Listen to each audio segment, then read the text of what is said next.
بسم اللہ الرحمن الرحیم الحمدللہ رب العالمین والصلاة والسلام علی سید الانبیاء والمرسلین۔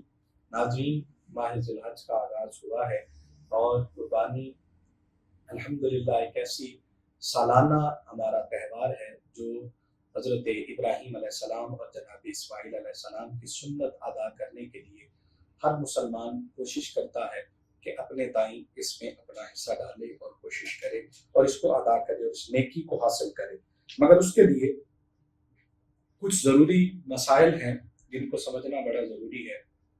ہمارے یوٹیوب چینل پر اور فیس بک چینل پر آپ کو اس میں باقی تفصیلات بھی مل جائیں گی۔ آپ شاہد اقبال یوسفی اگر وزٹ کریں گے تو اس میں آپ کو بہت سارے مواد مل جائے گا، مگر آج مختصر سا کچھ چیزیں جو ضروری ہیں وہ عرض کر دیتا ہوں۔ قربانی کی شرائط یہ ہیں، قربانی کس پر واجب ہے؟ سب سے پہلی شرط ہے کہ مسلم ہو۔ قربانی مسلمان پر واجب ہے، غیر مسلم پر نہیں ہے۔ اور پھر اس کے بعد وہ اقامت ہو، یعنی مسافر نہ ہو، مقیم ہو۔ مسافر پر قربانی واجب نہیں ہوتی، جب وہ اپنے مقام پر پہنچ جائے جو اس کی رہائش گاہ ہے یا جہاں پر وہ رہائش پذیر ہو رہا ہے، تو پھر اس پر اگر نصاب پورا ہے تو قربانی واجب ہے۔ اس کے بعد مالدار ہونا بھی ضروری ہے۔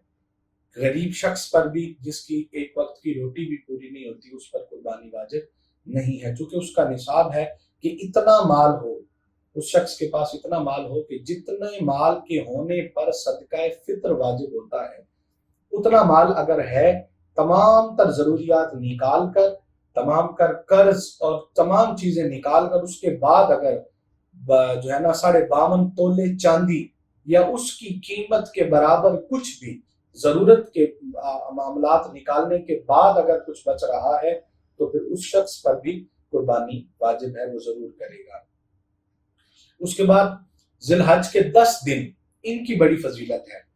10 دنوں میں جو شخص روزہ رکھتا ہے، جو عبادت کرتا ہے، اس کو 2 سال کی عبادت کے برابر اجر عطا فرمایا جاتا ہے۔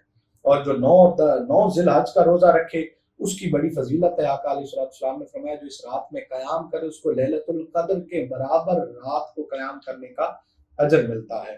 اور پھر 9 تاریخ ذی الحج کی 9 تاریخ کی فجر سے لے کر اور جو ہے اپنا 13ویں یعنی جو 13th آف ذی الحج ہے، 13 تاریخ کی عصر تک تکبیرات پڑھنا یہ بھی جو ہے وہ لازم ہے۔ اب اس کے لیے ایک مسئلہ یہ بھی سمجھ لیں کہ نماز اگر آپ اکیلے پڑھ رہے ہیں تو بھی تکبیرات پڑھنا واجب ہے، اور اگر آپ جماعت کے ساتھ پڑھ رہے ہیں تو بھی، اور پھر مرد ہے یا عورت ہے دونوں کے لیے تکبیرات پڑھنا لازم ہے۔ ہاں، عورت کے لیے یہ ہے کہ وہ بلند آواز سے نہ پڑھے، اتنی آواز ہو جو اس کے اپنے کانوں تک پہنچ سکے۔ باقی مردوں کے لیے یہ حکم ہے کہ وہ بلند آواز سے تکبیرات پڑھیں۔ اور پھر اس کے بعد جانور کی جو شرائط ہیں یہ بھی بڑی اہم ہے کہ کس جانور کی آپ قربانی کر سکتے ہیں۔ ہمارے ہاں ایک بات چلتی ہے کہ جب آپ جانور خریدنے لگتے ہیں تو اس کے لیے دیکھا جاتا ہے کہ اس کے دانت 2 ہیں پکے یا نہیں ہیں۔ تو یہ بات اس لیے کی جاتی ہے کیونکہ بکری اور بکرے کی عمر جو ہے وہ 1 سال ہو، گائے اور بھینس کی 2 سال ہو، اور اونٹ کی 5 سال ہو، اونٹ یا اونٹنی کی۔ اور اسی طرح اگر بھیڑ یا دمبا وہ 6 ماہ کا بھی ہو جائے اور وہ دیکھنے میں اتنا فربا لگے کہ یہ دبلا پتلا صحیح، اس میں اتنا لگے کہ یہ سال کی عمر کا ہے، تو وہ بھی قربانی کے لیے جائز ہے۔ اچھا، اس میں یہ ہے کہ اگر آپ اپنے جانور خود پالا ہے، آپ کے سامنے وہ پیدا ہوا، آپ نے اس کی پرورش کی اور اس کی عمر 2 سال پوری ہے، آپ کو پتہ ہے کہ یہ 2 سال کا ہو گیا ہے، تو اس کے پھر دانت دیکھنے کی شرط نہیں ہے۔ دانت بیسیکلی اس لیے دیکھے جاتے ہیں کہ لوگوں نے بازار سے خریدنا ہوتا ہے تو اس میں ان کو نہیں پتا کہ اس کی عمر کتنی ہے، تو جس کے 2 دانت ہو جائیں وہ لازمی بات ہے کہ وہ 2 سال کی عمر سے گزر گیا ہے، اس کی عمر پوری ہوگی۔ وہ زیادہ تو ہو سکتا ہے، اس سے کم نہیں ہو سکتا۔ اس لیے اگر آپ کو عمر کا پتہ ہے اس کے دانت نہیں بھی ہوئے تو اس کے باوجود بھی وہ قربانی کے لیے جائز ہے۔ مزید قربانی کا نصاب پورا ہونا، اور پھر قربانی کا جو گوشت ہے، بڑے جانور میں آپ 7 حصے ڈال سکتے ہیں، گائے، بھینس، اونٹ، اور ان میں آپ 7 لوگ شامل ہو کے قربانی کر سکتے ہیں۔ بکرا، دمبا وغیرہ وہ ایک ہی بندے کے لیے اس کی قربانی ہے، اس سے زیادہ لوگ اس میں شامل نہیں ہو سکتے۔ پھر قربانی کا گوشت اس کو 3 حصے کریں۔ اگر تو آپ کی فیملی اتنی بڑی ہے کہ آپ اپنے گھر میں اس کو سب کر سکتے ہیں تو کوئی حرج نہیں، آپ اس کو اپنے گھر میں استعمال کریں، اور پھر اگر زیادہ ہے تو پھر آپ اس کے 3 حصے کریں، اپنے رشتہ داروں کے لیے، گھر کے لیے، اور غرباء اور مساکین کے لیے، اس کو آپ پھر اس کے مطابق تقسیم کریں۔